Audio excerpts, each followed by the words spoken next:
अगर आपको अजीबो गरीब दिखने वाली चीजें स्पेशली बिल्डिंग्स फैसिनेट करती हैं तो आपने जरूर लीनिंग टावर ऑफ पीसा के बारे में सुना, पढ़ा या जाना होगा और सियाहत के शौकीन अफराद ने तो विजिट भी किया होगा। इसको लीनिंग टावर क्यों कहते हैं? क्या इस बिल्डिंग के गिरने के चांसेस हैं? इसको कितने अरसे में तामीर किया गया और इसको गिरने से बचाने के लिए क्या इकदाम उठाए गए? आपके क्यूरियस माइंड में आने वाले तमाम सवालों को हम आज की वीडियो में एड्रेस करेंगे। इटली के सूबे टोस्काना के शहर पीसा को दुनिया जानती है। आपने स्कूल या कॉलेज में पीसा शहर में एक टेढ़े यानी एक तरफ झुके हुए मीनार के बारे में पढ़ रखा होगा। आज हम इस टेढ़े और मुनफरद मीनार के बारे में तफसील से बात करेंगे। पीसा मीनार, जिसे अंग्रेजी में लीनिंग टावर ऑफ पीसा और इटालियन में टेरियो पेंडेंट डाई पीसा कहा जाता है, एक कैथेड्रल चर्च की इमारत का हिस्सा है जो इटली के शहर पीसा में वाक़ है। चर्च की पहली वजह शोहरत ये है कि इसे मखसूस रोमांटिक स्टाइल में डिजाइन किया गया है। इसमें कंपोजेंटो सिमेट्री मौजूद है। कंपोजेंटो का मतलब है मुकद्दस जमीन से निकाली गई मुकद्दस मिट्टी को खड़ा रखना। इसकी दूसरी बड़ी वजह शोहरत इसका एक तरफ झुकाव और रोमन तर्ज तमीर का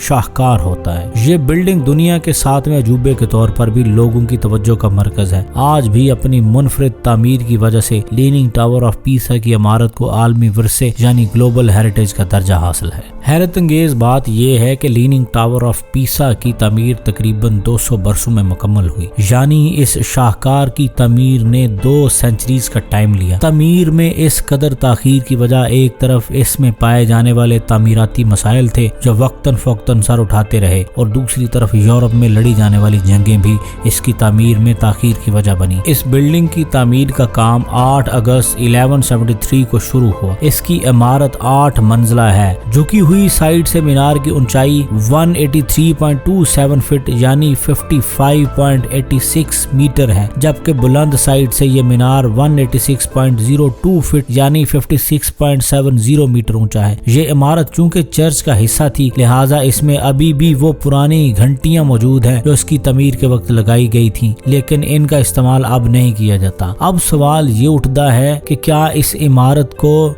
इंटेंशनली एक तरफ झुका हुआ डिजाइन किया गया था? तो इसका जवाब हरगिज नहीं, बल्कि इसका एक तरफ झुकाव काफी अरसा तमीराती अमले के लिए दर्द सर बना रहा। जबकि इसकी इमारत 3 मंजिला मुकम्मल हो चुकी थी तो अचानक कंस्ट्रक्शन वर्कर्स को मालूम हुआ कि ये इमारत एक तरफ से नरम मिट्टी में धंस रही है, जिसकी वजह से इसकी तमीर 1 साल तक रुकी रही। कंस्ट्रक्शन का काम इतने अरसे तक रुके रहने का मकसद ये था कि इतने बड़े अरसे के दौरान मिट्टी सख्त हो जाएगी और झुकाव खत्म हो जाएगा। इस झुकाव को खत्म करने की पहली कोशिश 1275 में की गई, जब कंस्ट्रक्शन दोबारा शुरू की गई। 1301 में इसकी 6 मंजिलें कंप्लीट हुई, जबकि 1350 तक ये इमारत तकरीबन तामीर हो चुकी थी। अब तक ये बिल्डिंग अपनी जगह से 6 मीटर तक झुक चुकी थी और इसको सीधा रखने की तमाम तर कोशिशों के बावजूद ये मीनार एक तरफ झुका हुआ है। साइंटिस्ट्स के तज्जिए के मुताबिक ये इमारत हर साल 10.25 इंच यानी 1 मिलीमीटर की रफ्तार से झुक रही है और एक दिन ये बिलाखिर गिर जाएगी। सन 1990 में सिक्योरिटी पर्पस के लिए इस इमारत को लोगों में बंद कर दिया गया और 10 सालों तक इसके झुकाव को रोकने की कोशिश की गई। माहिरीन तमीर का कहना है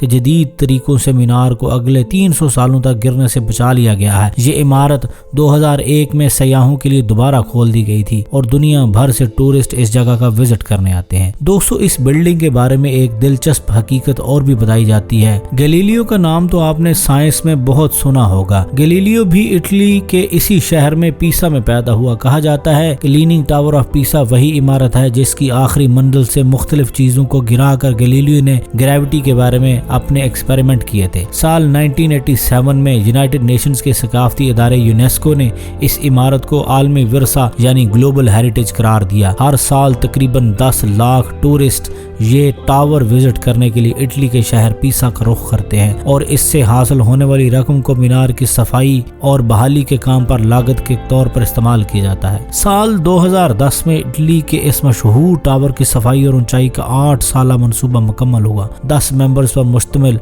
टीम ने मॉडर्न इक्विपमेंट की मदद से इस टावर के 24,424 पथरीले ब्लॉक साफ किए। इस टीम के इंचार्ज एंटन सिटर्स का कहना था कि इन पत्थरों की हालत बहुत खराब हो चुकी है और इसकी बुनियादी वजह एयर पोल्यूशन है। इसके साथ साथ सयाहों और कबूतरों ने भी इस इमारत को काफी नुकसान पहुंचाया है। इमारत में इस्तेमाल होने वाला पत्थर जो लियानो के मुकाम से लिया गया था, जो कि पीसा के शहर के अकब में मौजूद है। इस तारीखी टावर से मुतल्लिक एक दिलचस्प बात ये भी कही जाती है कि वर्ल्ड वार 2 में जर्मन आर्मी ने पीसा टावर को चेक पोस्ट के तौर पर इस्तेमाल किया, यानी पीसा टावर जर्मन आर्मी के लिए हिफाजती किले के तौर पर जेर इस्तेमाल रहा। जब वर्ल्ड वार 2 खत्म हुई और अमेरिकी फौजी ने इटली के शहर पीसा का रुख किया तो ये ऑर्डर अमेरिकन आर्मी की तरफ से जारी हुए कि इस जगह की हर इस इमारत को आग लगा दी जाए जिसमें जर्मन फौजी मौजूद थे।